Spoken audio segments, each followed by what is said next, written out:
Hello guys, कैसे हो आप लोग। मैं हूं आपका दोस्त डॉक्टर दिवाकर राय और आज हम लोग बहुत ही इंपॉर्टेंट टॉपिक पे बात करने जा रहे हैं। गाइस, अहमदाबाद हाई कोर्ट में एक केस चल रही थी, इक्वल पेमेंट आयुर्वेद और एलोपैथिक डॉक्टर्स का। उस केस को सुप्रीम कोर्ट में ट्रांसफ़र किया गया और कल 26/4/2023 को इस केस को रफा दफा कर दिया गया। और उस केस की जो डिसीजन दी गई वो ये दिया गया जो बहुत ही शॉकिंग था। वो डिसीजन मैं आपको बताऊंगा तो आप अपना सर पकड़ लोगे, ठीक है। उसमें ये कहा गया कि आयुष के जो डॉक्टर्स हैं वो एलोपैथी के तुलना बहुत कम काम करते हैं, इसीलिए उनको इक्वल पेमेंट नहीं देनी चाहिए। ये जो रीज़न बताई गई है, जो कोर्ट के तक को बताया गया है, ये 10 रीज़न है। यहाँ पर आप स्क्रीन पर देख लीजिए अच्छे से। अब मैं इस 10 चीज़ों का पोस्टमार्टम करके आपको बताऊँगा फैक्ट के साथ। तो चलिए फैक्ट के साथ देखते हैं। अब देखिए स्क्रीन पे लिखा हुआ है fact about 2 different medical system of India. बहुत अच्छे से लिखा है, थैंक यू जिस पर्सन ने इस चीज़ को समराइज किया है। चलिए मैं आपको समझाता हूँ, ठीक है गाइज। पहला एलोपैथिक डॉक्टर्स का, इधर आयुर्वेद का। इसमें MBBS BBDS और बस PG डिप्लोमा लिख दिया था। यहाँ पे 14 स्पेशलिस्ट होते हैं, इसमें भी स्पेशलिस्ट होते हैं। 18 स्पेशलिस्ट MBBS में, मैं मानता हूँ, मैं एक्सेप्ट करता हूँ, कोई दिक्कत नहीं है। Required to perform emergency duty and trauma cases, surgery cases, ठीक है। इनको doing all duty assign to respective government also during surgery. Surgery वगैरह होती है, चाहे कोई भी प्रोसेस होती है, कोई भी सर्जरी होती है, किसी भी गवर्नमेंट हॉस्पिटल में जो BMS डॉक्टर जॉब करते हैं उनको सारी ड्यूटी जॉब कराई जाती है। सर्जरी में, ENT में, गाइनोकोलॉजी में और भी कोई भी डिपार्टमेंट है, सब में उनसे जॉब कराई जाती है। हम लोग इंटर्नशिप पे जाते हैं, गए थे, देखा है हमने सारी चीज़ों को, फैक्ट को देखा है, इसीलिए मैं बोल रहा हूँ। और जो सबसे बड़ा सच जो पूरे छुपाया जाता है वो मैं बता देता हूँ। मैं खुद प्राइवेट हॉस्पिटल में काम करता हूँ, मुझे पता है कि क्या चलती है। जितने भी प्राइवेट हॉस्पिटल है पूरे भारत में 70 to 80%, कितना 70 से 80%, 70 से 80% जो प्राइवेट हॉस्पिटल है दोस्तों, उसमें इमरजेंसी ड्यूटी के लिए, ICU ड्यूटी के लिए जितने भी डॉक्टर हैं वो BAMS, BHMS, BOMS के हैं। चौंकिए मत, ये सत्य है। अगर भरोसा नहीं है तो आप आइए मेरे साथ, चलिए जिस हॉस्पिटल में कहिएगा उस हॉस्पिटल में चल के मैं आपको प्रूफ करवा दूंगा, ठीक है बच्चों। तीसरा जो फैक्ट बताया गया है वो पोस्टमार्टम केसेस। चलो, गवर्नमेंट ही परमिशन नहीं देती तो डॉक्टर की कोई गलती है। हमको गाड़ी चलाने आती है, आप गाड़ी चलाने नहीं दोगे तो गलती मेरी है कि आपकी है, ठीक है। तो ये है। अब क्यों, अब कहोगे जितने भी 3rd ईयर का जो कैरिकुलम है, चाहे BAMS, BHMS, BOMS, उसमें फोरेंसिक मेडिसिन एंड टॉक्सिकोलॉजी पढ़ाया जाता है। MBBS के इक्वल पढ़ाया जाता है, सेम पढ़ाया जाता है। एलोपैथी हॉस्पिटल भेज करके ट्रेनिंग भी दी जाती है, लेकिन प्रैक्टिस नहीं कर सकते, पोस्टमार्टम रिपोर्ट नहीं बना सकते। क्यों? क्योंकि गवर्नमेंट ने परमिशन नहीं दिया है। गवर्नमेंट से पूछा जाए तो कोई रीजन नहीं। इसकी भी PDF मेरे पास है, कहोगे तो इसकी फुर्सत में मैं इसकी वीडियो बनाऊंगा। मेरी तबीयत थोड़ी ठीक हो जाती है तो इसकी भी PDF है। जब गवर्नमेंट से पूछा गया कोर्ट में तो इसका कोई रीजन नहीं दिया गया और उल्टा सीधा करके उस केस को भी रफा दफा कर दिया गया।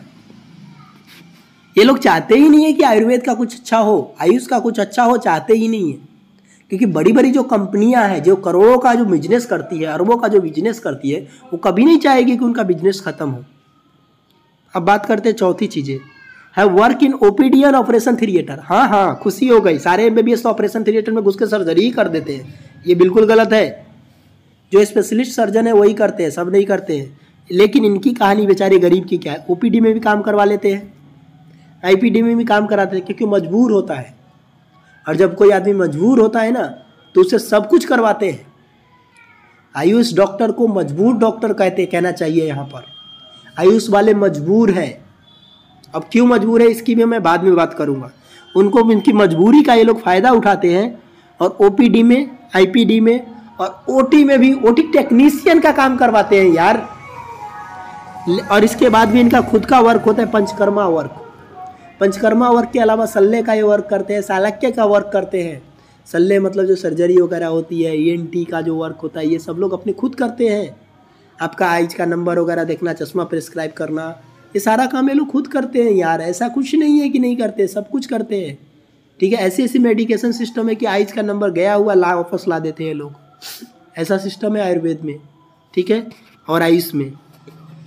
फिर यहाँ पे ये कहा जा रहा है कि give IV injection, ART injection themselves. इनको परमिशन है जहाँ पे यहाँ पे ये यूज करते हैं। पंचकर्मा की ये सारी चिकित्सा करते हैं, वस्ती, नस्य, रक्त मोक्षण।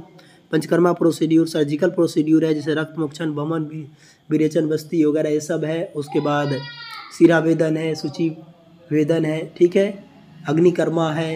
ये सब बहुत ऐसी ऐसी मिरेकल टेक्निक्स है, मर्म थेरेपी है, सब परफॉर्म करते हैं लोग जो इनको पता भी नहीं है। मेडिसिन गिवन है, एलोपैथिक मेडिसिन देते हैं, ठीक है। इसमें पेन किलर वगैरह होते हैं, इनमें सारी चीज़ें होती है, एंटीबायोटिक इनके पास दोनों के पास सेम होती है, लेकिन इनकी आयुर्वेदिक होती है, इनकी मॉडर्न होती है, ज़्यादा डिफरेंस नहीं है, ठीक है। ठीक है, 50 से, और ये जो है इसकी मेडिसिन यूज करने में विश्वास करते हैं, आयुर्वेद की मेडिसिन ये भी यूज करते हैं। मेन ड्यूटी जो है इमरजेंसी वगैरह में होती है, इनकी हर जगह ड्यूटी होती है, ओपीडी, आईपीडी, पंचकर्मा, कैंपस, जहाँ मन होता है वहाँ लगा देते हैं, ठीक है। कहते हैं ना मजबूर आदमी को कहीं भी लगा दो बेचारा कर लेता है। इनको इनमें घमंड नहीं होता, इसमें घमंड होता है। इसको लगाओगे तो करेगा नहीं, लेकिन ये सब जगह कर लेता है, क्योंकि इनको मानव कल्याण की परी रहती है, लोगों की सेवा की परी रहती है। इनके अंदर सेवा की भाव होती है। जो आयुर्वेद डॉक्टर्स होते हैं, आयुष डॉक्टर्स होते हैं, उनमें सेवा की भाव होती है। इनमें सिर्फ पैसे और घमंड होते हैं, ठीक है। उसके बाद nature of different form of Ayurveda होते हैं, ठीक है, और नेचर ऑफ डिफरेंट दोनों का डिफरेंस होता है। लेकिन इसमें डिफरेंट क्या है बता देते, तो इसमें केमिकल होता है, इनमें हर्ब्स और मेटल्स होते हैं, जो साइड इफेक्ट्स नहीं होते हैं, बहुत मिनिमम साइड इफेक्ट्स होते हैं, लेकिन इनके मैक्सिमम साइड इफेक्ट होते हैं। ये जो 9वां पॉइंट जो इन्होंने कहा है कि such doctor are not easily available. हाँ, मैंने वो बोलता हूँ भाई, ये भगवान हो गए हैं जो अवेलेबल नहीं होंगे। चलिए फैक्ट की बात करते हैं, बेवकूफ़ बनाने वाले को, पढ़े लिखो को आरसी क्या। हाँ चलिए समझते हैं फैक्ट क्या है। मोर देन 1 लाख सीट है पूरे भारत में एमबीबीएस के यूजी कोर्सेज के, और 40,000 जो है आपके पीजी कोर्सेज के है पूरे भारत में। According to NMC, national medical जो कमीशन है, उनके अकॉर्डिंग 13,08,009 एलोपैथी डॉक्टर्स जो है रजिस्टर्ड है state medical council and national medical commission as June 2022। अब चलिए देखते हैं हमारे आयुर्वेद का रियलिटी क्या है।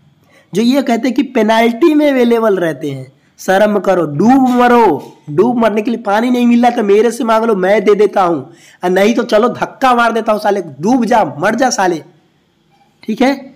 52,720 सीट है पूरे भारत में 2023 तक। अभी कुछ बढ़ेगी सीटें पक्का। पोस्ट ग्रेजुएशन की पूरे भारत में 20,000 सीटें हैं, जिसमें से सिर्फ गवर्नमेंट सीट की बात करें दोस्तों तो 1996 सीटें हैं। यहाँ पे 2000 अप्रॉक्स सीटें बताया गया, 1996 सीटें हैं। इसमें मैंने वीडियो बनाया था इसलिए मुझे याद है, ठीक है। 2020 तक के पूरे जो आयुष के रजिस्टर्ड डॉक्टर्स है उसके नंबर देख लीजिए, पूरे आयुष के सारे पैथी मिला करके कितने हैं देख लीजिए, 7,12,132 रजिस्टर्ड आयुष प्रैक्टिशनर्स हैं इंडिया में। आप मुझे ये बताओ, सिंपली समझाओ मुझे कि 7 लाख ज़्यादा है कि 13 लाख ज़्यादा है। तो ज़्यादा नंबर जो होगा वो ज़्यादा अवेलेबल होगा ना, तो ये बात भी गलत हुआ। इसमें लिखा गया कि 5 साल का बॉन्ड सिस्टम है। अब ये बॉन्ड सिस्टम क्यों लाया गया, इसके पीछे का रीजन बताया रहा है यहाँ पे कि सीट जो इंक्रीज किया गया, इम्प्रूव किया हेल्थ केयर फैसिलिटी वगैरह, और वैकेंट्स जो पीएससी सीएससी वगैरह का सीट को भरने के लिए इसको लाया जाता है। यानी इनको पेमेंट तो दी जाती है ना, फ्री में तो वो काम नहीं करते ना, बॉन्ड सिस्टम का बात करते हैं तो पहली चीज़ है। दूसरी चीज़ है कि ये लोग जो प्राइवेट जो कॉलेज से एमबीबीएस करते हैं वो लोगों के लिए ये बॉन्ड सिस्टम है। No such bond system because we don't hesitate to work in village. क्यों हमारे लिए बॉन्ड सिस्टम नहीं है? क्योंकि हम काम कर लेंगे, इसीलिए हमारे लिए कोई बॉन्ड सिस्टम नहीं है। हमको जहाँ भेजते हैं वहाँ कर लेते हैं, लेकिन इनको नहीं करेंगे, इसीलिए इनको लिए बॉन्ड। किसी के लिए बॉन्ड कब बनवाते हैं? जब वो गद्दार होता है। अब ये वर्ड मैं यूज कर रहा हूँ, गद्दार। और जो वफादार होता है उसके लिए कोई बॉन्ड सिस्टम की जरूरत नहीं होती। तो आयुष सिस्टम वाले वफादार है, मॉडर्न सिस्टम वाले गद्दार है। नाइट ड्यूटी दोनों करते हैं। A fact and reality according to the NCISM, Ayurveda graduate and post graduation there should be hospital attached college, patient is also admitted होना चाहिए। जितने भी आयुर्वेदिक हॉस्पिटल है जाके देखिए, हर हॉस्पिटल में पेशेंट एडमिट होते हैं। जब पेशेंट होंगे तो रात में डॉक्टर्स नहीं होंगे। इनको कौन समझाए बेवकूफ़ को? बेवकूफ़ बोलना कहीं से भी गलत नहीं है। Panchakarma, they do not know about panchakarma, घंटा जानते हैं, पंचकर्मा का पी नहीं जानते होंगे, ये पंचकर्मा में वर्क करते हैं। बजट की बात करें तो सारा दुनिया लूट के बैठे हैं और यहाँ ज्ञान पेलने आते हैं। 2023-24 का जो बजट है वो कितना है? 89,155 करोड़ बजट है। किसका? अकेले एलोपैथिक मेडिसिन सिस्टम का। और आयुष का टोटल बजट कितना है? 3647 करोड़। ये भी अभी बढ़ा है, पहले तो 0.2% थी, अभी तो 1% दिया है, अभी पूरा तो देना बाकी है। अब आप ही सोच के बताइए कि किसको इक्वल पेमेंट, किसको ज़्यादा पेमेंट मिलना चाहिए? इक्वल छोड़ो, ज़्यादा पेमेंट किसको मिलना चाहिए? कमेंट करके ज़रूर बताइए। और अगर आप मेरी बात से सहमत हैं तो वीडियो को ज़्यादा से ज़्यादा शेयर कीजिए और अपनी राय ज़रूर कमेंट में बताइए। मिलते हैं अगले वीडियो में, तब तक के लिए बाय बाय।